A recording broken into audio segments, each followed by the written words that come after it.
Shadracom TV.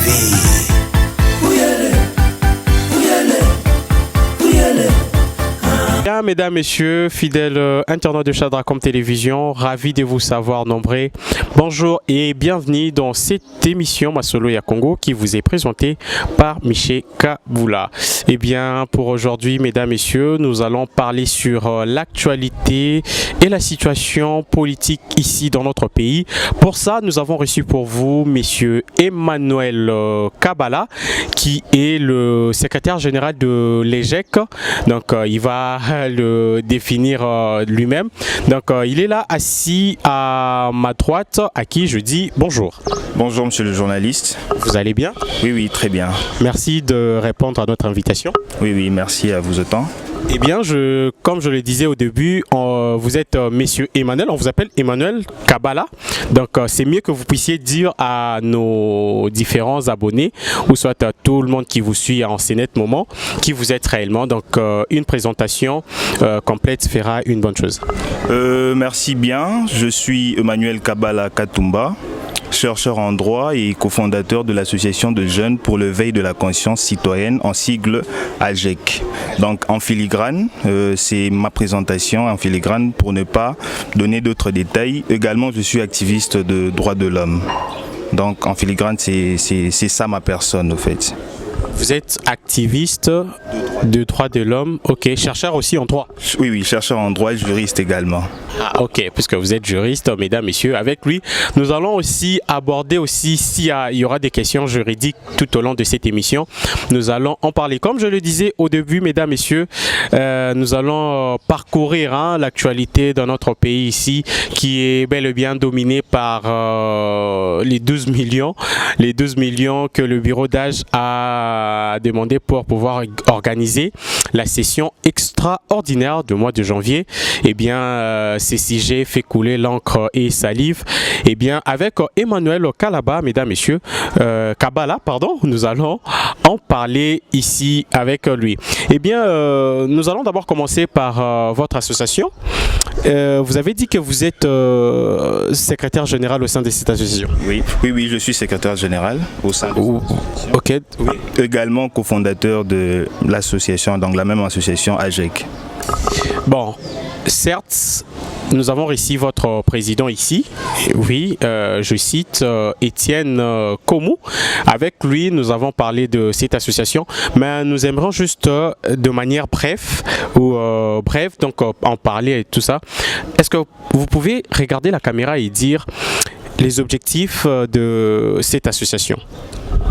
Comme le nom l'indique, l'association est dénommée d'abord AGEC, l'association de jeunes pour le veille de la conscience citoyenne. Donc notre association s'axe plus sur la conscientisation, parce que on ne peut pas parler de notre association sans regarder le rétroviseur. Avant, nous étions juste une association qui était œuvrée plus dans la philanthropie, donc dans l'aide des orphelins et consorts. Mais on a compris le vrai problème de Congolais ou de pauvres. La meilleure manière d'aider un pauvre, c'est de l'aider à ne plus avoir besoin de nous s'il veut manger. De là, on a voulu travailler sur la conscientisation. Et la conscientisation, pas seulement des démunis financiers, et aussi des démunis mentaux, et comment je pourrais dire, de gens qui ont aussi des déficits peut-être en termes de conscientisation. Parce que il est clair et vrai, la réalité nous enseigne que la conscience ne se trouve pas seulement dans les milieux des illettrés, raison pour laquelle l'AGEC s'axe plus sur les milieux estudiantines, donc sur les milieux estudiantins. Donc s'axe plus sur les étudiants également, parce qu'on a compris que dans la plupart des cas, aussi nos étudiants, bien qu'intellectuels, souvent nous manquons un peu cet tact d'intellectualisme, raison pour laquelle ça se voit déjà la manière dont nous, qui sommes les ressortissants de l'UNIKIN, la manière dont nous revendiquons nos propres droits. Normalement, bien que c'est nos droits légitimes, lorsque nous revendiquons, nous partons, nous cassons nos propres locaux, alors que c'est nous-mêmes qui en bénéficions. De là, c'est tous ces facteurs sociaux, ces phénomènes sociaux que notre association veut lutter contre. Donc notre association se base plus sur la conscientisation de la jeunesse, à pousser également la jeunesse à entreprendre, à ne pas être étranger au développement de leur pays, à ne pas attendre que le gouvernement fasse tout et tout ce qui va avec. Donc en filigrane, c'est vraiment ça notre association. Et ça fait combien de temps que vous êtes là, que vous fonctionnez légalement? Bon, j'ai même le dernier mot légalement. Sociologiquement parlant, nous fonctionnons déjà depuis 2 ans. Parce que nous étions en train d'œuvrer sans papier, mais déjà nous étions en train d'œuvrer. Mais juridiquement parlant, nous avons légalisé nos papiers, comme qui dirait, nous avons la personnalité juridique depuis 1 an.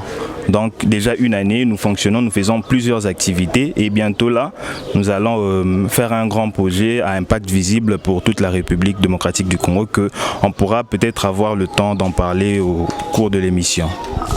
Puisque vous avez utilisé le mot activité, et quelles sont les activités que vous avez déjà à organiser ou les activités à venir peut-être dans les années, le jour ou le mois à venir?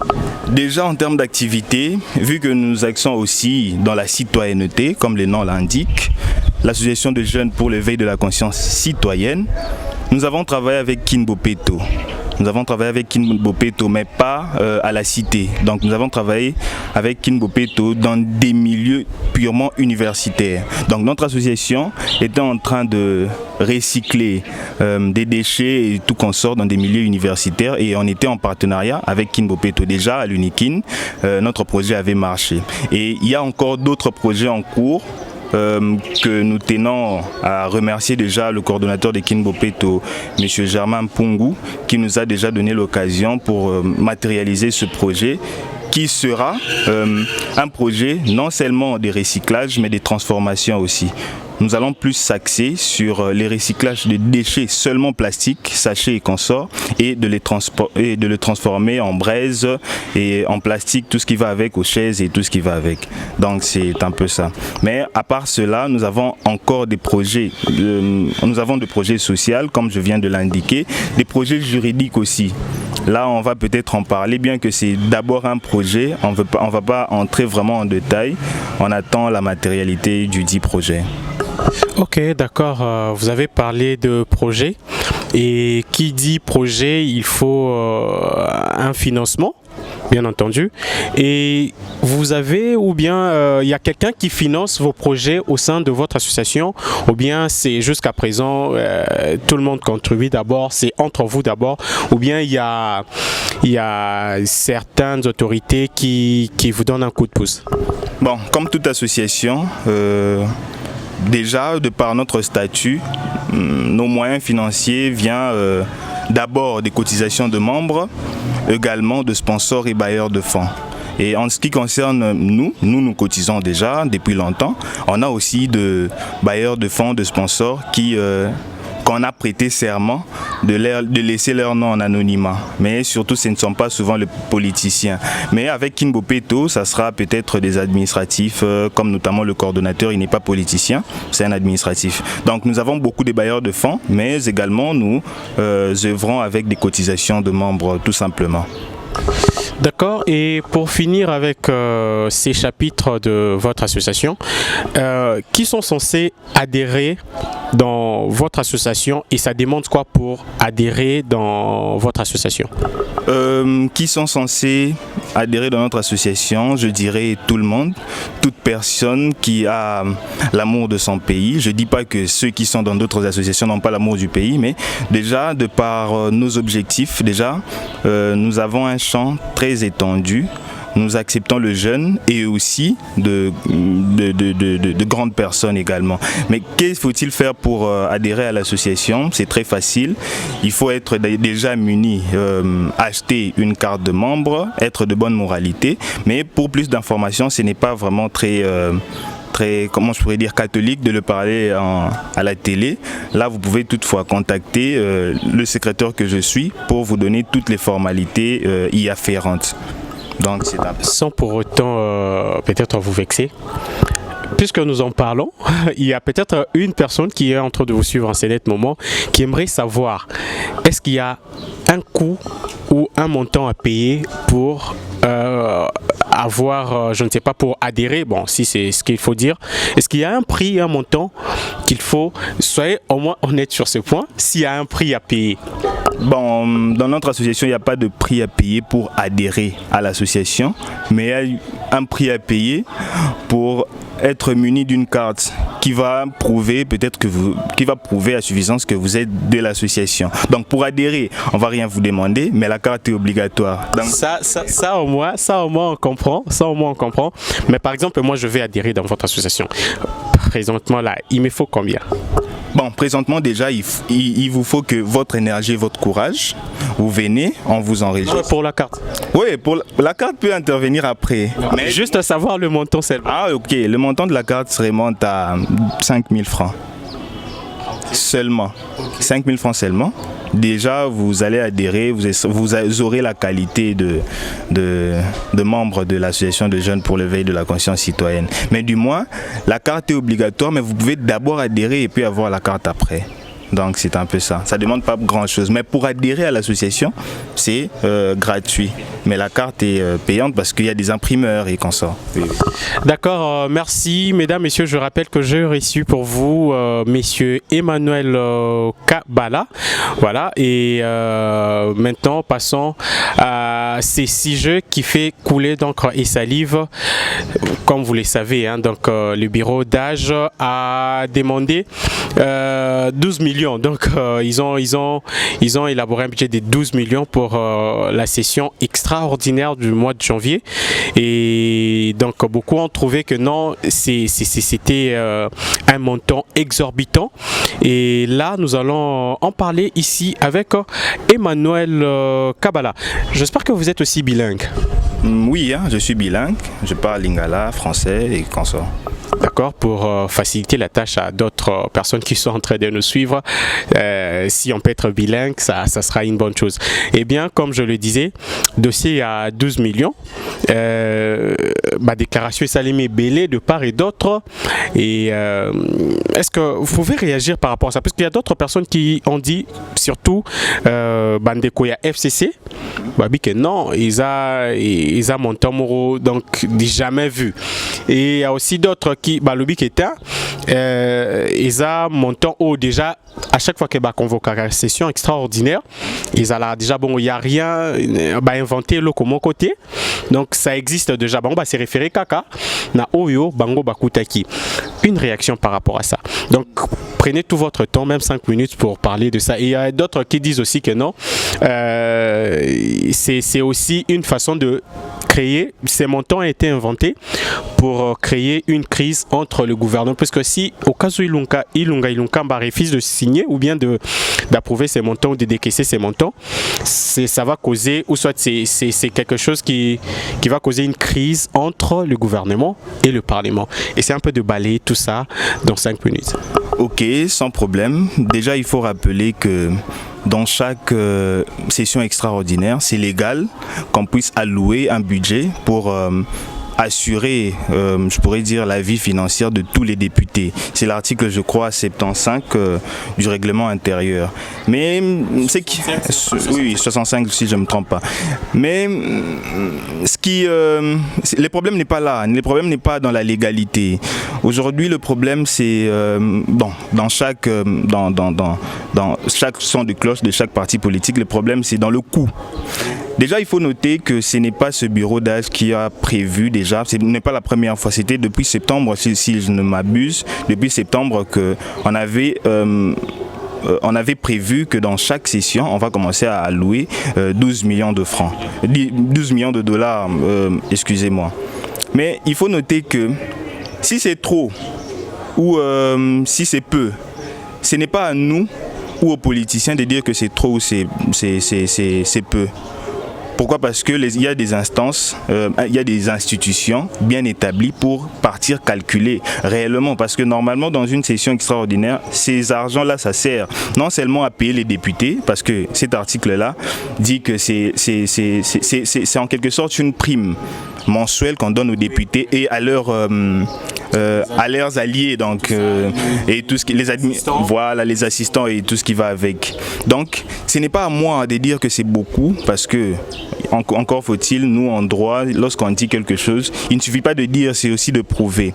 Donc on pourrait demander à l'IGF ou la Cour des comptes de partir évaluer, est-ce que toutes ces dépenses-là, il n'y a pas sur, comment je pourrais dire, il n'y aura pas sur décaissement, parce que nous savons, nous sommes dans une situation de crise, il y a coronavirus. Est-ce que cet argent n'est pas beaucoup ou cet argent n'est pas peu? Là, ça ne relève pas, ce n'est pas une question à poser à Monsieur Tout le Monde, c'est une question à poser à la Cour des comptes et à l'IGF, donc l'inspection générale de finances. L'autre question, c'était encore au cas où le gouvernement refuse de décaisser ces montants, on sous-entend que, ou soit directement, nous allons comprendre qu'il y aura une crise qui va se créer entre le gouvernement et le Parlement. Là, à ce moment, le président aura donc le droit et le courage de dissoudre le Parlement.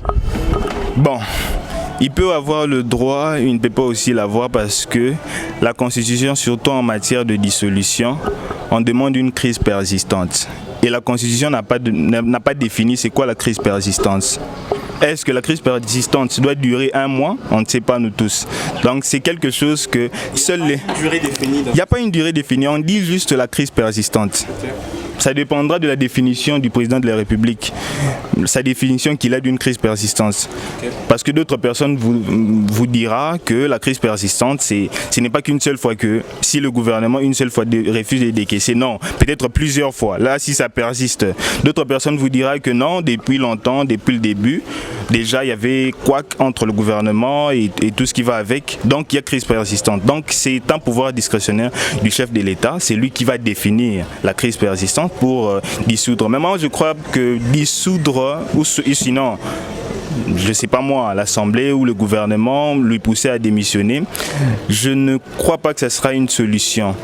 D'autant plus que déjà nous n'avons pas d'argent. Vous allez remarquer qu'aujourd'hui, il y a beaucoup de projets qui sont en souffrance à cause de l'argent. Et qui dit dissoudre et l'Assemblée nationale, qui dit révoquer tout le gouvernement, ça demande de moyens. Est-ce qu'on aura encore de moyens pour, si on va dissoudre le Parlement, réorganiser d'autres élections? Là, ce sont des questions qu'il faut se poser étant qu'intellectuel, si vraiment c'est opportun de faire ça en tout cas. 12 millions, Jean-Marc Aboun, c'était, d'après certains qui disent que non, avant, avec le bureau Mabunda, lorsqu'ils ont eu à parler de cette mesure, c'était juste pour organiser le congrès, pour réunir le congrès. Jean-Marc Aboun était monté au créneau pour dire que non. Voilà, c'est un montant donc pas possible et tout ça. Et aujourd'hui, puisqu'on parle de 12 millions, voilà, on n'entend pas Jean-Marc Abound. Bon, c'est normal parce que vous savez, nous tous, lorsque nous parlons, nous avons une petite touche, non seulement des sentiments, mais de politique aussi. Pourquoi? Parce que l'organisation de cette session extraordinaire peut-être va occasionner une motion pour le Premier ministre, alors que Jean-Marc Abound est dans l'union sacrée. Donc Jean-Marc Abound voudra à ce que cette session, quel que soit le prix, même 15 millions, 12 millions même se paye, même si c'était 15 millions de dollars, ils vont à tout prix accepter. D'autant plus que ça va dans leur avantage. Donc c'est normal qu'ils se taisent, parce que vous savez, dans la politique, il n'y a pas de frères, dans la politique, il n'y a pas de sœurs et consorts ou des amis, ce sont des intérêts. Et son intérêt, c'est dans cette session extraordinaire. Donc, quoi de plus normal qu'il puisse se taire? C'est normal. C'est vraiment normal de sa part. Il ne peut que se taire. Parce qu'aujourd'hui, si on n'organisait pas cette session extraordinaire, peut-être la motion contre le Premier ministre va pas être examinée. Donc, ils n'ont pas le choix. Donc, c'est un peu ça. D'accord, merci à vous, messieurs Emmanuel Kabala. Eh bien, changeons de chapitre cette fois-ci pour parler de cette actualité. Eddie Capen et ses 26, si je ne me trompe pas, co-accusés et tout ça dans le meurtre de l'ancien président de la République, Mosé Laurent Désiré Kabila, assassiné. Eh bien, ces prisonniers graciés vont devoir quitter la prison aujourd'hui. Et beaucoup de gens sont en train de parler, surtout, je ne sais pas comment les appeler, bon, ils sont dans l'opposition ou pas, mais certains disent déjà que non. Les FCC est déjà dans l'opposition. Ils sont en train de dire que non. Eddie Capen devrait, après sa libération, doit encore répondre pour le meurtre de Rachidi, puisque d'après ce que les gens racontent, pour ne pas dire que c'est moi, il semblerait que c'est lui qui y a tué sur Rachidi. Je sais pas, mais commençons d'abord sur la libération de ces personnes qu'on a graciées aujourd'hui. Et après, s'il faut que vous puissiez balayer au moins un mot sur peut-être une autre affaire qui va suivre sur la mort de Rachidi. Déjà, en termes de grâce présidentielle, on ne se pose pas beaucoup de questions, d'autant plus que également c'est un pouvoir discrétionnaire du chef de l'État. Donc c'est lui-même qui apprécie. Mais en termes de politique, c'est aussi, ça il faut le reconnaître, une marque de courage de la part du chef de l'État parce que beaucoup de gens pensaient que c'était une limite entre le FCC, enfin pas entre le FCC mais entre Kabila, enfin le président honoraire Kabila et l'actuel président Félix Tshisekedi, c'était une limite que le président de la République ne devait pas franchir. Donc une fois il y a eu rupture, directement il a franchi, il est déjà libre de toucher partout. Moi je pense que en termes juridiques, c'est son pouvoir discrétionnaire, mais en termes politiques, c'est une action. Non, je pourrais pas dire qu'il ne devrait pas, mais c'est une action qui a un peu montré son souci de l'union sacrée, de la rupture vraiment. Parce que déjà c'était une limite. Lorsqu'ils se sont séparés, il a franchi cette limite. Donc ça prouve à suffisance que maintenant là, il y a eu vraiment rupture politique, pas personnelle, mais rupture politique. Donc à ces sujets, d'autant plus que juridiquement parlant, la grâce présidentielle, c'est un pouvoir discrétionnaire. Même si une personne a tué et qu'il est condamné, c'est le président de la République souverainement qui pense que non, je dois gracier telle ou telle autre personne. Et il a pensé pour le groupe qui était impliqué dans l'assassinat de Mouzé Laurent Désiré Kabila. Donc c'est un peu ça. Voilà, bon, il y a une autre question qui monte là dans la tête et tout ça. Et là, puisque Eddie Capen sera libéré aujourd'hui, puisque jusqu'à présent il n'est pas encore, bon, disons peut-être dans les heures qui vont suivre, il sera déjà un homme libre. Il a promis de tenir un point de presse le 25, c'est 25 janvier. C'est 25 janvier. Bon, bien que ce n'est pas encore confirmé, mais d'après ce qui se raconte et tout ça dans les rues et tout, étant que jeune et activiste des droits de l'homme, qu'est-ce que vous attendez? Et bimana jour il y a point de presse soit na bosé la abim ça va vérité ning ou soit vos attentes par rapport à ces points de presse, puisqu'il y a maintenant d'autres. Pour aujourd'hui il ne dira rien. Aujourd'hui il quitte seulement, il rentre chez lui, mais le 25 Oyo Karakeno, bah vérité Robima Jourwana, donc et Zalabenda Bika. Est-ce que bah assassin il y a Mouzé Laurent Désiré Kabila Baza Awa to Bazarali Sousouté. Ça on le saura peut-être le 25. Mais Yosiko par rapport il y a point de presse Wana Ozélani. Bon, c'est difficile, ils ont déjà pas si pour analyser quelque chose qui est déjà hypothétique parce que je sais pas si c'est lui-même qui l'a dit personnellement. On l'entend juste. Mais en termes d'attente, en tout cas, moi, personnellement, je laisse le temps couler et j'attends le jour J parce que je risque de commencer à penser à quelque chose qui peut-être ne se produira jamais. Peut-être lui, parce que à écouter, à entendre, à regarder ce procès-là, lui, il se disait qu'il était loin, même du fait, enfin, même de la commission de l'infraction. Il est venu après et il a vu des gens sortir. Donc, je ne sais pas. Qu'est-ce qu'il pourra dire? On attend le moment opportun. Là, on pourra peut-être analyser sur base de ce qu'il va dire. Parce que vous savez, en termes des idées, en termes d'un pouvoir, enfin pas un pouvoir, mais d'une opinion, des tailles comme ça, les pronostics n'ont pas toujours été très très bons. Parce qu'on ne sait pas, jusqu'à présent on ne sait pas. Et tant que juriste aussi, on refuse de préjuger, on laisse le temps couler, on attend vraiment ce qu'il pourra dire. Je ne sais pas si c'est lui-même qui a donné ce rendez-vous, là on ne sait pas. Donc je pense pas mettre un mot là-dessus parce que vous savez, je ne sais pas déjà le contenu, si c'est d'abord vrai qu'il a accepté de il a donné un rendez-vous de cette portée. Merci à toi, Emmanuel Kapala. Comprenez, nous sommes en train d'analyser, la situation politique ici dans notre pays. Et cette fois-ci, nous allons parler de l'Union sacrée. L'Union sacrée qui a abouti par sortir un informateur qui est bien Monsieur Bati Lukwebo, et peut-être dans le prochain jour il pourra peut-être, puisqu'il a un délai de combien de jours? 30 jours renouvelable une seule fois. Une seule fois. Est-ce que vous êtes sûr que dans les 30 jours, il va réussir à identifier une majorité au sein du Parlement? Puisque là, il y a maintenant il y a certains regroupements qui sont en train de se disputer déjà le poste du président de l'Assemblée nationale, pour ne pas citer, mais au moins, je ne sais pas si vous êtes informé. Non, là-dessus, j'écoute juste de rumeurs et consorts, mais je n'ai pas été saisi officiellement par une autorité dans ce sens, où je n'ai pas entendu une autorité qui le dit directement comme ça. D'après vous, quelle plateforme ou quel parti politique pourra occuper dans les prochains jours ces postes du président de la présidence de l'Assemblée nationale? Bon, déjà, je dois rentrer dans votre première question, dans l'introduction de cette question, à la question s'il va réussir ou pas. Moi, je pense que cette lourde charge qu'on a donnée à M. Bati Lukwebo d'identifier la majorité parlementaire, ce n'est pas vraiment à lui, ce n'est pas lui qui va faire ce travail, à mon humble avis. Je pense que déjà, à la présidence, déjà les grandes personnalités là, même lui-même, ils avaient déjà, donc juste arriver à ce moment, ils avaient déjà, comment je pourrais dire, identifier la majorité, ils ont déjà des contacts et consorts.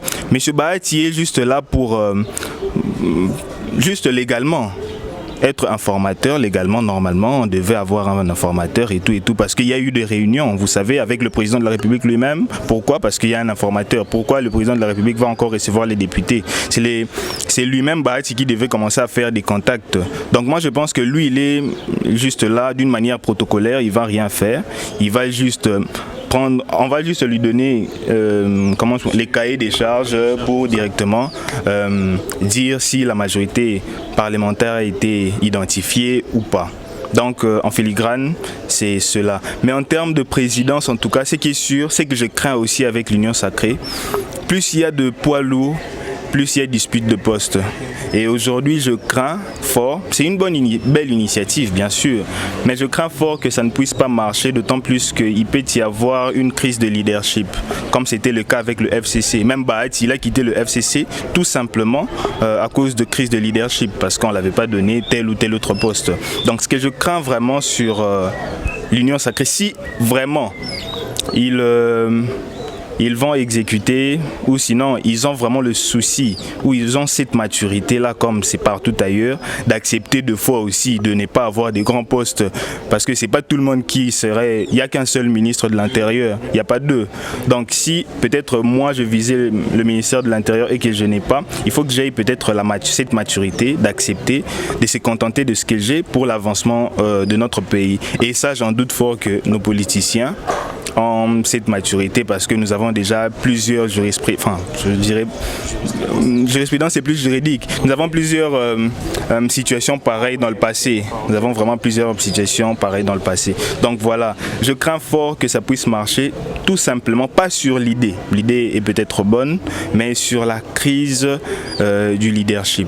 C'est vraiment ça qui peut essayer de embrouiller surtout leur idée première. Donc c'est un peu ça, parce que tout le monde voudra avoir un très bon poste, et les très bons postes, ce n'est pas à 10, alors qu'eux ils sont plus que 10. Donc c'est un peu ça.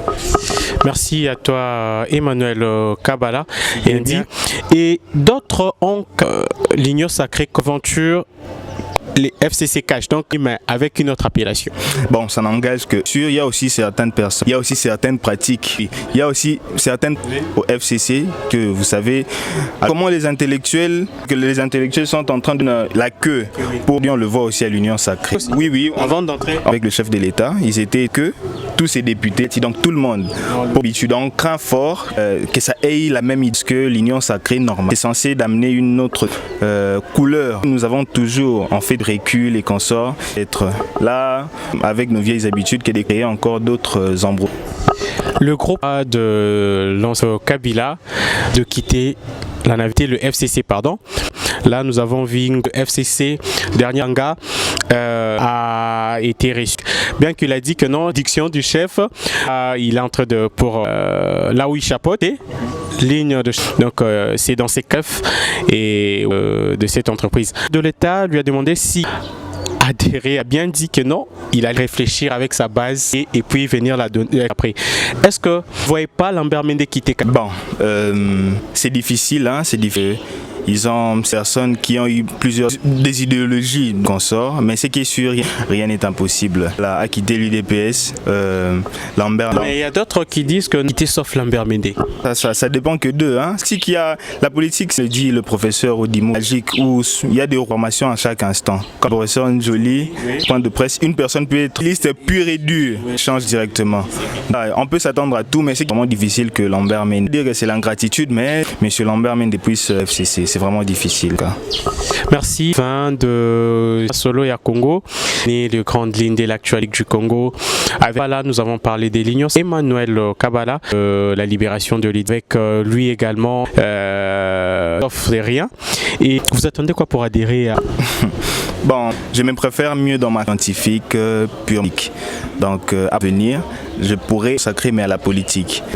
Je n'ai pas encore tout ce qui va avec, bien que j'ai une couleur politique et présent à l'Union Sacrée, ici à présent. Donc, je suis et activiste de droit, mais sans mieux actuellement dans cette casquette. Votre association, pour finir, si on jetait la main, d'occuper et peut-être, je ne sais pas, public et tout ça.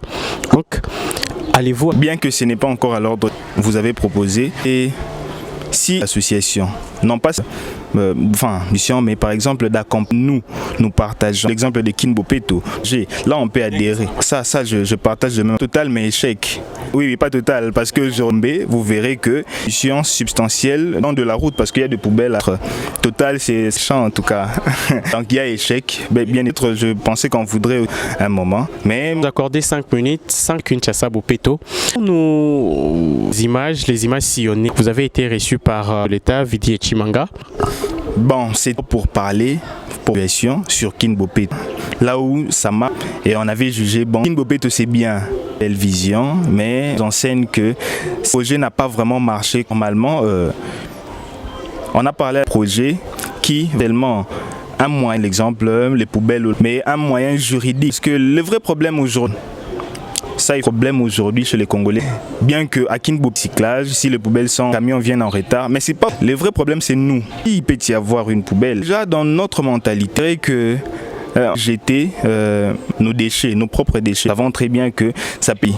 D'où, comme on a purement matériel le problème, on a voulu un peu inspirer par le port de Kachni. Kachni c'est à 5 000 francs. Il faut à 2 000 francs. Mais si vous ne portez pas le défaut de cela, vous ne payez pas penser aussi à manière que dans ces maisons, qu'on puisse essayer déjà de votre maison, vous sanctionnez, qui peut être fait parler avec l'État, qui peut être une amende. Les impôts, si vous êtes une boutique, augmenter sensiblement pour personne, même ici. Si on voit les sachets, beaucoup de sachets papier, on va augmenter. Même moi-même, je serai même dans la parcelle. Je passe, puis jeter papier et consort. Et aussi, que ce soit une sanction qui pourrait mettre de gens qui jettent à but tout. Donc, c'était le contenu de bientôt là, on va mettre c'est en gestation. Va essayer de... Est-ce que nous avons déjà de moyens? Bopeto, notre belle, il y a tout. On n'a pas de moyens juridiques cela. Et nous, aider le pays purement juridique pour salubrité et tout ce qui va. Voilà, et à la fin, mais nous allons en parler pour les prochaines émissions. Une fois de plus, nous allons parler de vos de marche. Donc voilà.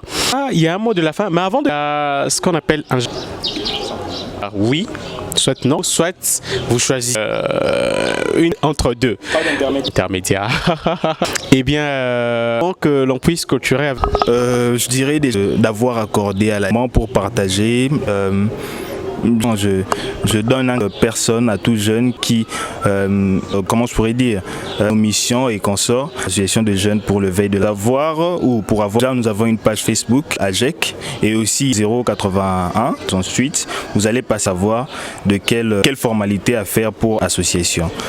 C'est estime de nous avoir reçus dans votre émission. Voilà, c'est juste après transition. Voilà, le moment attendu est arrivé. Eh bien, Emmanuel Kabala, la toute première question est de savoir si tu crois au coup de foudre. Naturellement, oui, je crois au coup de foudre. Ok, Emmanuel croit au coup de foudre. Et si tu gagnais $1 million, que feras-tu avec ces montants? Je vais entreprendre. Dans quoi?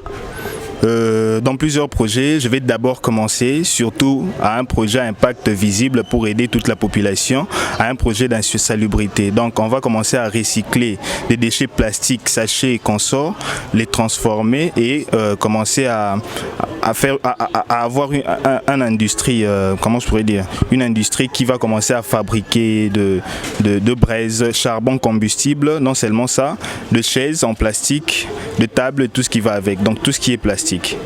D'accord, on comprend que vous avez plusieurs projets et que si on vous donnait les 1 million, vous allez réaliser maintenant.